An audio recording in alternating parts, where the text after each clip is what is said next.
Y sus discípulos, al descender del monte, le preguntan: ¿por qué dicen los escribas que es necesario que Elías venga primero y restaure todas las cosas? Esa pregunta la hacen porque los escribas estaban basados en la profecía de Malaquías, capítulo 4, versos 1 al 6, y sobre todo el capítulo 4, versos 5 al 6, donde dice: he aquí yo os envío el profeta Elías antes que venga el día de Jehová grande y terrible. Él hará volver el corazón de los padres hacia los hijos y el corazón de los hijos hacia los padres, no sea que yo venga y hiera la tierra con maldición. O sea que antes del tiempo llamado la gran tribulación, que durará 3 años y medio y que corresponde a la segunda parte de la semana número 70 de la profecía de Daniel, capítulo 9, antes de eso tiene que estar en la tierra el profeta Elías, o sea, un hombre con el ministerio del profeta Elías para restaurar todas las cosas.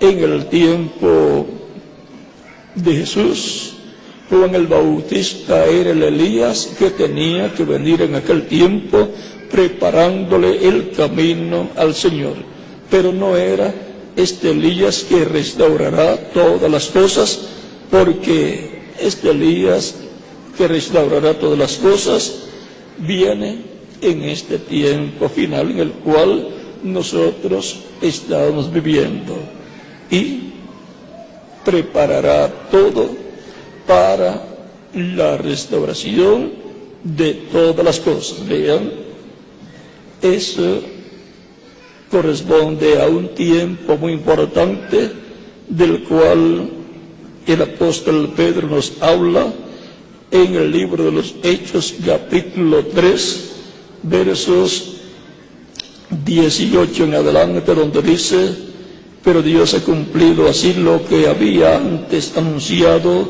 por boca de todos sus profetas, que su Cristo había de padecer. Así que arrepentíos y convertíos para que sean borrados vuestros pecados, para que vengan de la presencia del Señor tiempos de refrigerio, y Él envía a Jesucristo que os fue antes anunciado.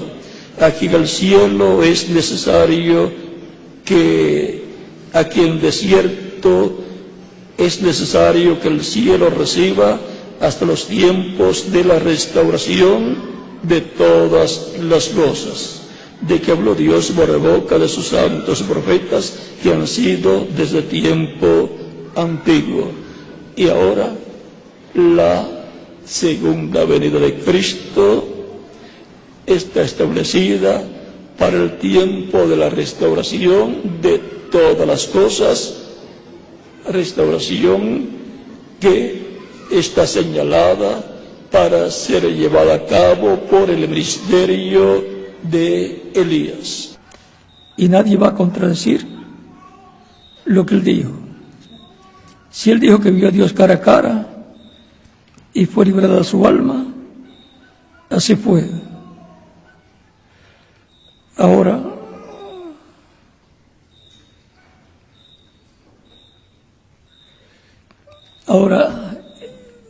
eso fue en Peniel, capítulo 32, verso 30, donde Jacob le pone por nombre Peniel al lugar, que significa el rostro de Dios, rostro de Dios. Vio a Dios cara a cara, el rostro de Dios. Luego, en el capítulo 13 del libro de los Jueces, el padre de Sansón y la madre de Sansón, antes de haber concebido a Sansón, vieron a un ángel y no sabían qué ángel era, que les dijo que iban a tener un niño, y le dio las especificaciones de cómo tenían que criar a ese hijo. La fuerza de Sansón, recuerden, no era fuerza humana, era fuerza divina, cuando se manifestaba el Espíritu de Dios en él, era el poder de Dios manifestando esa fuerza. Y Manoah le dice: espera, te voy a preparar un cabrito. Y el ángel le dice: yo no comeré de tu pan. Si quieres sacrificar, ofrécelo a Dios. Y él preparó un cabrito y lo trajo y lo colocó sobre la roca, y mientras el fuego consumía el sacrificio, el ángel subió por el fuego, y ahí fue el susto grande para Manoah y la señora Manoah. Supieron que era el ángel de Dios. En palabras más claras, Dios en su cuerpo angelical. Esa es la imagen del Dios viviente, el cuerpo angelical de Dios, llamado el ángel del pacto o ángel de Jehová. El mismo que le apareció a Moisés en una llama de fuego, el mismo que libertó al pueblo hebreo a través del velo de carne llamado Moisés. Pero Moisés no fue el que libertó al pueblo hebreo, sino el ángel de Dios, pero usando un velo de carne llamado Moisés, que tenía problemas para hablar.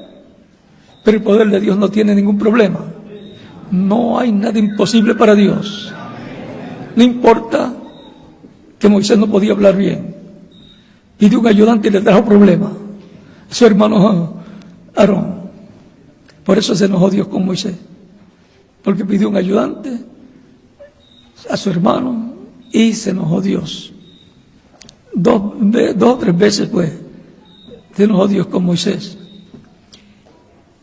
Es que Moisés se creía insuficiente para una labor tan grande como la labor a la cual Dios lo enviaba. Y Moisés había tratado en una ocasión, cuando tenía 40 años, siendo un militar, siendo ya una persona que iba a ser de seguro el heredero al trono del faraón, y fácilmente iba a poder libertar a los hebreos. Pero Dios nos dice que no es con ejército ni con fuerza, sino con su espíritu, ha dicho el Señor.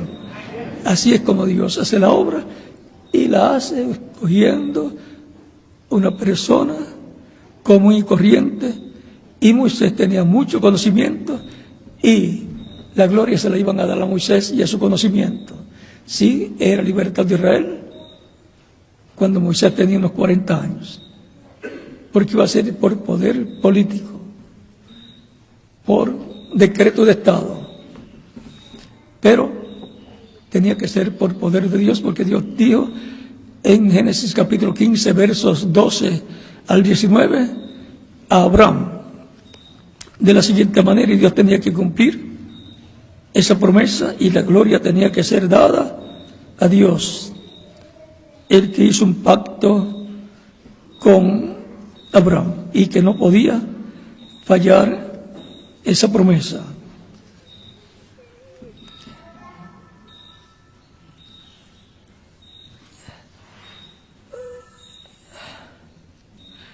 Capítulo 15, verso 12 en adelante del Génesis dice: mas a la caída del sol sobrecogió el sueño a Abraham, y aquí que el temor de una gran oscuridad cayó sobre él. Entonces Jehová dijo a Abraham: ten por cierto que tu descendencia morará en tierra ajena, y será esclava allí, y será oprimida 400 años. Mas también a la nación a la cual servirá juzgaré yo, y después de esto saldrán con gran riqueza. Y tú vendrás a tus padres en paz, y serás sepultado en buena vejez. Y en la cuarta generación volverán acá. En la cuarta generación. Vean, Dios tiene establecido todo hasta el tiempo en su programa, porque aún no ha llegado a su colmo la maldad del amorreo hasta aquí. Era una promesa que Dios tenía que cumplir. Por lo tanto, tenían que surgir todas aquellas dificultades por las cuales pasó José, que que lo vendieron sus hermanos a Egipto, y allá Dios lo bendijo. Donde José iba, todo prosperaba, porque José es hijo de bendición, el cual representa a Cristo, el hijo de bendición, el hijo de Dios. Porque la bendición de Abraham pasaría también a los gentiles por medio de Cristo y su obra redentora. Hay grandes bendiciones para los creyentes en Cristo bajo el nuevo pacto. Ahora, estábamos hablando hace un momento de el ángel de Dios que subió por el fuego del sacrificio, del holocausto o sacrificio o ofrenda que Manoah había ofrecido a Dios. Y se asustó Manoah y le dijo a su esposa: vamos a morir, porque hemos visto a Dios cara a cara. Y Dios le había dicho a Moisés que no podría verlo hombre y vivir. Por lo tanto, Manoah estaba muy asustado, y su esposa, la señora Manoah, le dice: no vamos a morir. Por lógica, ya ella sabía que no iban a morir. Le dice: porque si fuéramos a morir, Dios no nos estaría diciendo que vamos a tener un niño. Porque los muertos no tienen niños, no van a dar la luz. Y se consoló Manoah, se tranquilizó. Y ahora vean que él dijo que habían visto a Dios. En la Biblia hay muchas escrituras que aparentemente se contradicen, pero no hay ninguna contradicción. Vean aquí, esto mismo que les dije, que ellos dijeron que vieron a Dios cara a cara.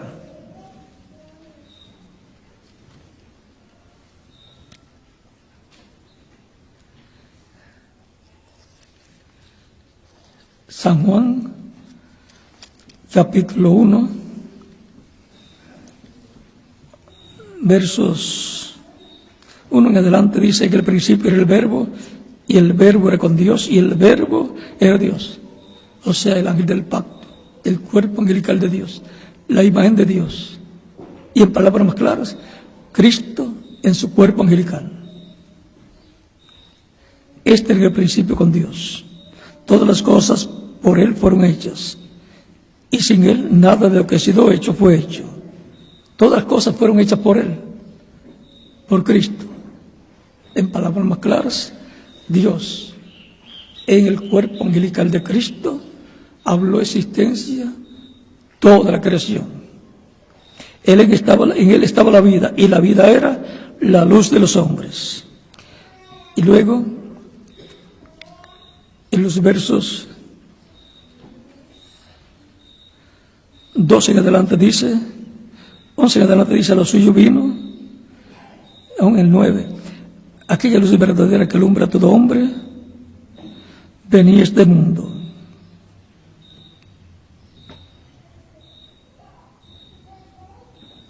En el mundo estaba, y el mundo fue hecho por Él, pero el mundo no le conoció.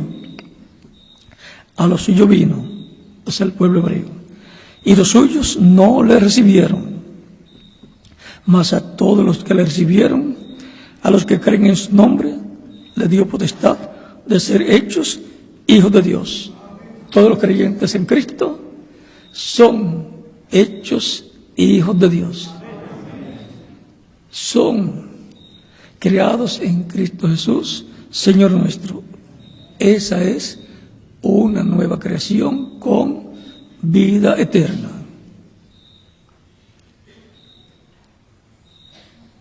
Los cuales no son engendrados de sangre, ni de voluntad de varón, no son engendrados de sangre, ni de carne, ni de voluntad de varón, sino de Dios. O sea que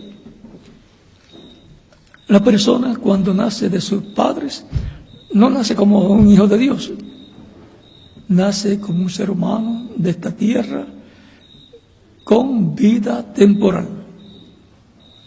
Pero cuando nace de Cristo, por medio del Espíritu de Cristo, que produce el nuevo nacimiento, ahí es que nace como un hijo o como una hija de Dios en el reino de Dios. Mientras tanto, la persona nació aquí en la tierra, en el reino de las tinieblas, y Cristo lo saca del reino de las tinieblas por medio del nuevo nacimiento, naciendo en el reino de Cristo.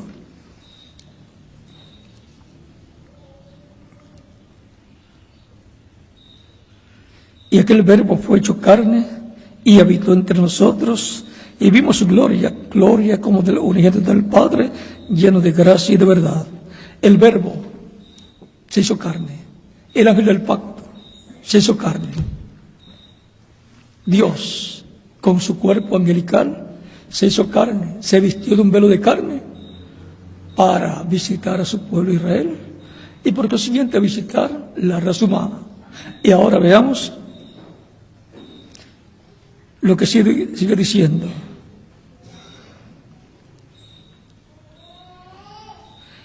El verso 18 dice: a Dios nadie le vio jamás.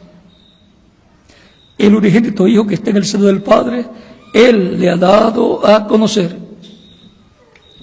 Ahora nos dice que Dios nadie le vio, y Jacob dijo que vio a Dios cara a cara.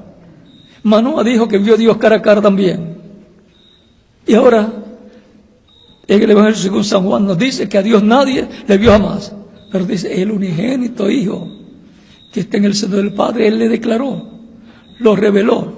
Dios se reveló al ser humano de Adán hacia acá a través de su cuerpo angelical, que es Cristo en su cuerpo angelical, su cuerpo teofánico. Por eso es que Cristo, en el capítulo 8, versos 56 al 58 de San Juan, en una discusión que hubo, porque siempre estaban discutiendo con Cristo, y cuando no estaban discutiendo, estaban buscándolo para discutir. Así, algunas personas dicen, si esto es de Dios, todo el mundo lo va a recibir. Pues mira, Cristo no lo recibió todo el mundo, un grupo muy pequeño, porque hay una lucha entre el reino de las tinieblas y el reino de Dios, el reino de Cristo, y el reino de las tinieblas que pertenece al diablo, que es el príncipe del aire, es el príncipe del reino de las tinieblas que domina el mundo, lucha para que el reino de Cristo no tenga éxito en el programa divino. Allá mismo en el Génesis fue una lucha del reino de las tinieblas, utilizando el diablo a la serpiente para destruir la vida de Adán y Eva, quitarles la vida eterna. Ese fue el primer crimen, y el crimen más grande que se haya cometido en este planeta Tierra, porque le quitó la vida eterna a toda la descendencia que vendría de Adán. Le quitó la vida eterna y solamente le quedó vida temporal y una vida temporal agonizante, que cuando llega a cierta edad ya uno está que ya no tiene más para vivir.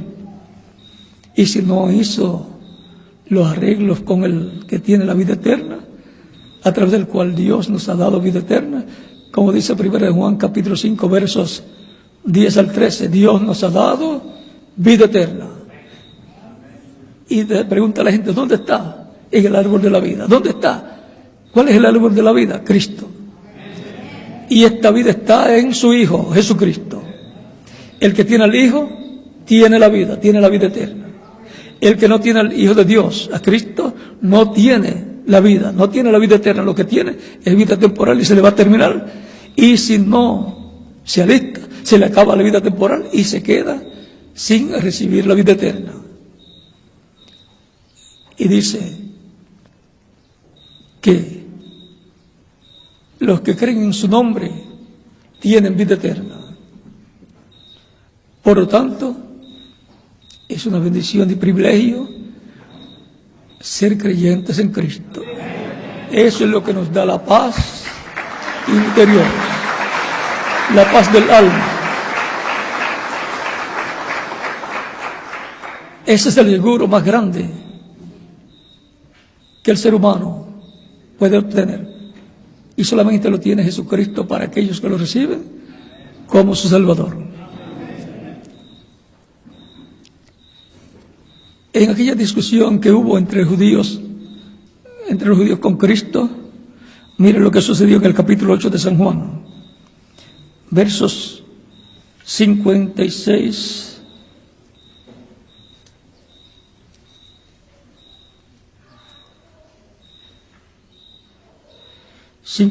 en adelante dice: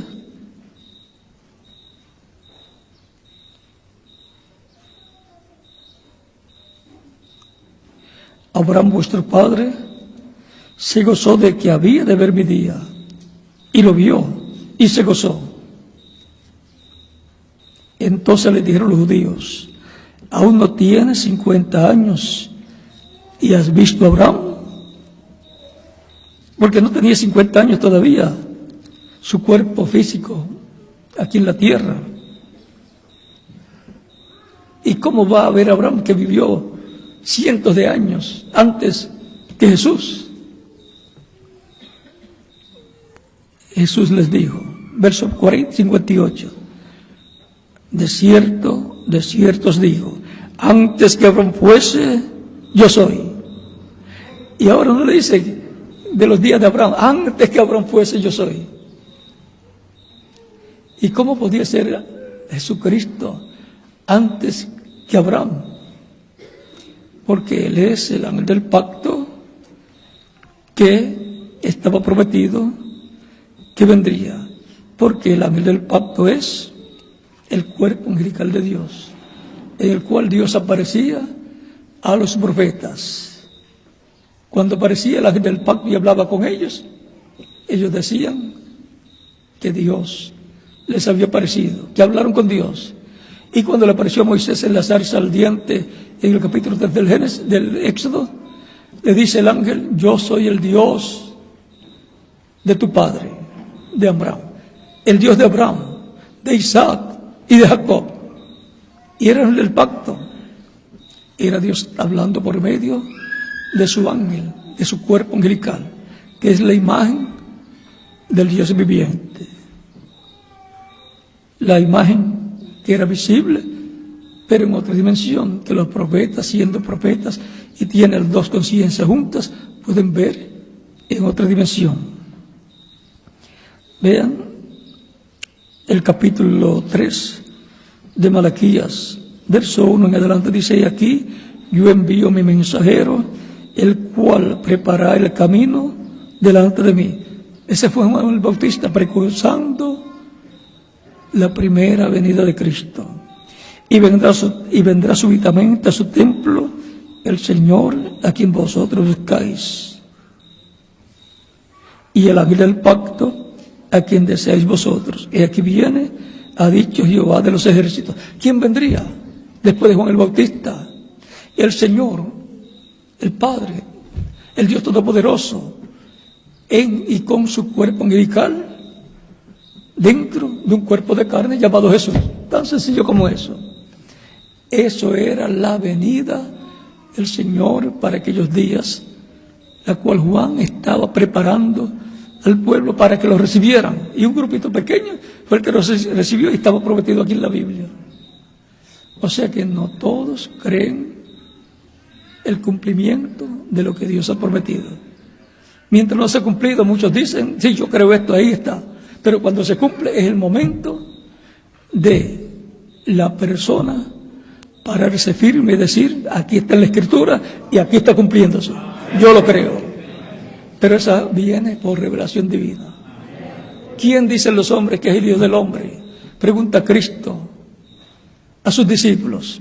Y sus discípulos comienzan a decirle: unos dicen que tú eres Juan el Bautista, que ha resucitado. Otros dicen que tú eres